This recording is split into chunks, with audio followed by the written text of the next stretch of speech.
This is the story of a 16-year-old white boy that just loved Mario. Think I'm joking? Literally every month he has to make some reference to Mario or anything relating to him. It annoys me and everyone around him. It's like all he ever thinks about, Mario this, Mario that. It's really fucking impressive how he's able to fit Mario into almost any conversation. Oh god, there he is. Have fun with his dumbass. I'm not putting up with this shit today. Oh hi, I've been looking for someone to spew Mario out to. Please, listen to me, I'm lonely. Happy Christmas. It's that time of year where an obese, hairy man uses the illegal tactic of breaking and entering to steal your cookies and leave presents you will most likely be anticipating for the whole night. Christmas is Christmas. Well, I need something new to talk about. I can't just ramble on about something I've already talked about in the past. That would just be repeating history. I need something that I've merely just mentioned before.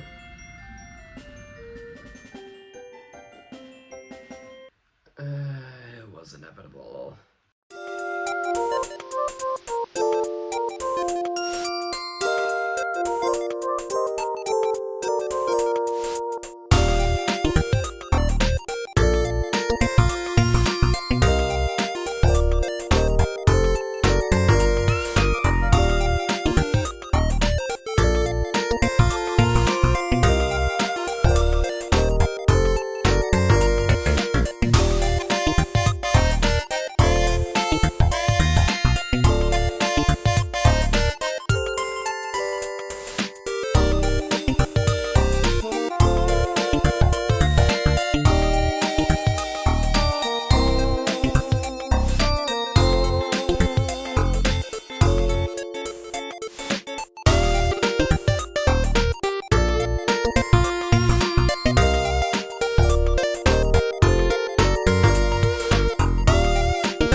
Well,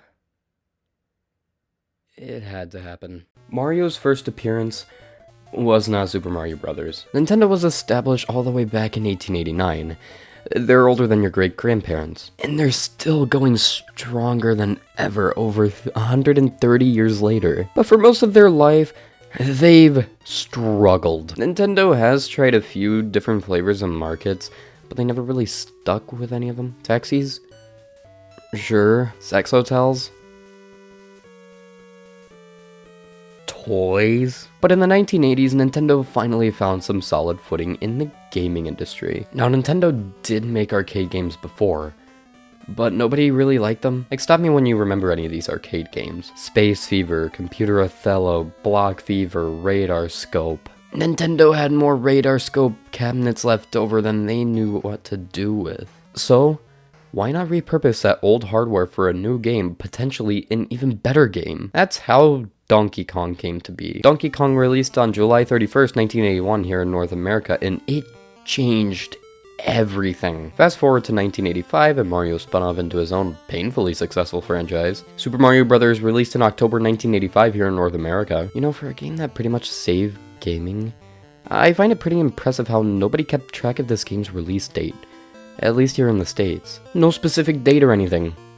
October. This is where the Mario series we know today was born. Today, Mario remains the best-selling video game franchise in the world, and I don't see that changing anytime soon. You can tell Super Mario Bros. Has definitely aged. You can't walk to the left, for Christ's sakes. So you have a successful game, so naturally you want to mess up. Super Mario Bros. 2 is Super Mario Bros. 2. How did this series not end here? Super Mario Bros. 2 was released in Japan as a sequel to Super Mario Bros. It was deemed too difficult for Americans and got the title The Lost Levels in a collection of previous games over here. I don't get you. The US got a reskin of Doki Doki Panic to have a Mario taste, and that was titled Super Mario Bros. 2 here. Why? Because Americans are bitches. The last mainline Mario game the NES got was Super Mario Bros. 3, and this was a masterpiece. This is my game! No, I didn't buy the game, my mom just had it in a box full of old NES games, and I just kinda claimed them. I mean, nobody in the family was using that old thing. I'm sure I could find some use for it. I absolutely loved this game. Everything from its sounds, to its art style, to its level design. Now that might just be the nostalgia talking.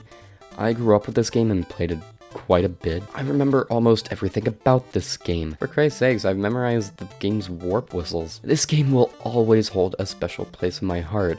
It was one of the first games I've ever played. The Game Boy gave us Super Mario Land and Super Mario Land 2 6 golden coins. I haven't completely played through either game, but Super Mario Land was actually pretty impressive. It's a full 2D Mario game running on a brick. Moving on to the SNES, we got Super Mario World, Super Mario World 2, Yoshi's Island, and Super Mario All-Stars. Yeah! Easily one of the most important 2D Mario games of all time. Many pick sides between Super Mario Bros. 3 and Super Mario World. Now in terms of which side I'm on, I'm not sure if Yoshi's Island should be considered a mainline Mario game. I mean, look at this. Super Mario All-Stars is a compilation of Super Mario Bros. 1, 2, and 3, all redone to better fit the SNES's hardware. While we're on the topic of Mario games on the SNES, might as well throw Super Mario Kart in here. It spawned a very successful line of games apart from the mainline series. It's wacky fun racing in the Mario universe. I've already talked about this one at length, so I won't stay on this one for any longer. In my opinion, after the SNES, that's when you start to leave the classic territory of Mario games. Some people do consider Super Mario 64 to fall under the classic territory, but like,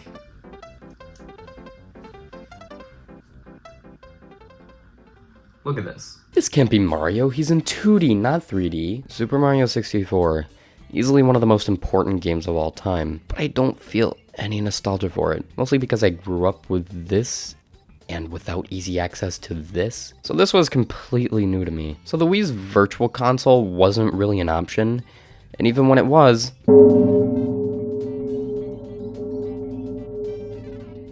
Super Mario 64 was one of the first games of the 3D platforming genre, and it's a great game too. It has aged in some ways, most prominent of which being the camera getting in the way of everything, but this game is still pretty fun. There were very few areas that I just didn't like. The Game Boy Advance didn't really have any Mario games to call its own, but it did have the Super Mario Advance series, a series of 4 remakes of Mario games with the worst naming possible. Super Mario Bros. 2, 3, World, Yoshi's Island, all got remakes here. Though no Super Mario Bros. I mean, it was released shortly before on the Game Boy Color with Super Mario Bros. Deluxe. That's all I have to say for that one. The GameCube brought Luigi's Mansion, Super Mario Sunshine, and Mario Kart Double Dash. Easily my favorite game in the Mario Kart series. I like this one. I grew up playing it with my cousins and arguing over who really won in battle mode. We all knew the answer. Not me. Yeah, I wasn't so great with battle mode, but who cares? Super Mario Sunshine exists. Again, this one never really appealed to me. The only time I ever experienced it was with 3D All-Stars and Luigi's Mansion. Well, I'm not sure what to consider it. The DS got Super Mario 64 DS and New Super Mario Bros. Super Mario 64 DS is just Super Mario 64, but you can play as Yoshi. New Super Mario Bros. Is the first mainline Mario game after Super Mario Land 2's 6 golden coins. it spawned a cancerous growth that will not go away. I'll get to that one. The Wii gave us Super Mario Galaxy, Galaxy 2, and New Super Mario Bros. Wii. 2007 was the time to be alive. I should know. I was. This game just never gets old. It's not perfect, but no other 3D platformer I've played can even come close to this game. This is really the only 3D Mario game I can actually sit down and play for hours at a time. No, I haven't completed it. God, no, why would I? I still have yet to play Super Mario Galaxy 2. I will eventually sit down and finish these games at some point, but I need to move on to more important things like talking about New Super Mario Bros. Wii. This, right here, might just be Mario's best 2D platformer. This game is a sequel to New Super Mario Bros. On the DS, and brings the series back to home consoles, this time with simultaneous 4-player multiplayer. Yeah, it's chaotic, and it's definitely gonna cause some arguments when you throw each other into a pit, but that's what makes it fun. This was the first video game I remember playing.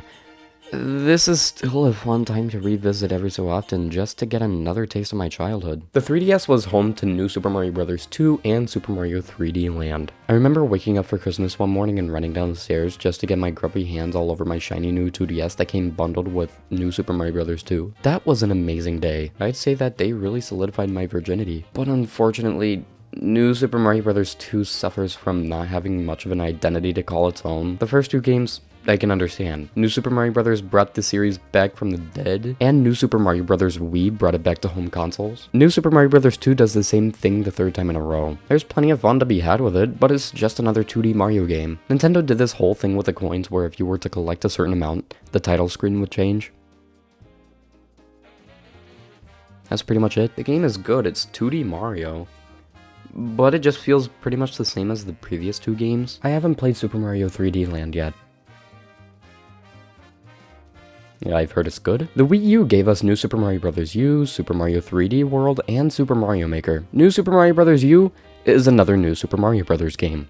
It suffers from the same kind of thing 2 suffered from, and didn't add much new. Super Mario 3D World just feels like 2D Mario, but in a 3D space. I haven't played this one much, but I've played through it enough to know its levels are more linear than the other 3D Mario games I've played. And Super Mario Maker, oh my god. This is an amazing game. I don't think it's considered a mainline game, but I don't care, I'm throwing it in. It's not really a game, more of a level creation tool. Nintendo later ported this game to the 3DS with quite a bit of content from the Wii U version stripped. I never spent much time making levels as much as I did playing levels. I never really had any interesting level ideas. And finally, the Nintendo Switch. The Nintendo Switch has only had 2 original Mario games to call its own, both being over 6 years apart.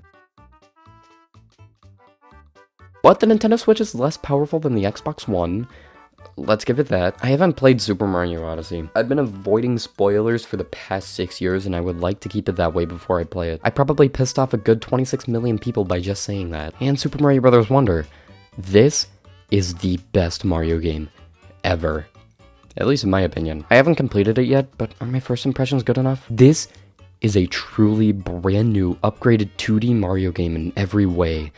I couldn't wait to get home and get my grubby little hands on this thing and choke on the cartridge. Of course, the 4 new Super Mario Bros. Games, everyone was getting sick of. Guess who everybody isn't? I played these things to near death, but it wasn't until recently that I started to notice how much they've aged. Now, of course, I grew up with these things, so because of that, I held these to such a high regard, and the high regard I held them to. I cracked that New Super Mario Bros. U Deluxe cartridge on the way home, tasted that cartridge, but after finishing the game, I can't sit down to play for more than 10 minutes or so. It's a quality game, but I'd rather play New Super Mario Bros. Wii. The series got repetitive as hell. Super Mario Bros. Wonder is fresh and new in every way. The world map, items, Elephant Mario. Oh my god, the art style! Mario is not all that great. So what? This thing has been a part of most of my childhood, and I can't imagine my life without him. Not all of his games have aged well, but there's that nostalgia factor that just keeps him in such a high regard for me. No, I don't expect everyone to like Mario. No, I don't expect anyone to convert, but I don't think there's any denying he played an important role in gaming as a whole. You're telling me Mario wasn't that good the entire time? After over 16 years, I don't think Mario is all that I cracked him up to be. Yeah, he made my childhood, but god damn, this is one of the merriest Christmases I've ever had with him. Guess the most I can say now is Merry Christmas, Mario. How goes it? I'm Logan, and I think it's time to move on to something new.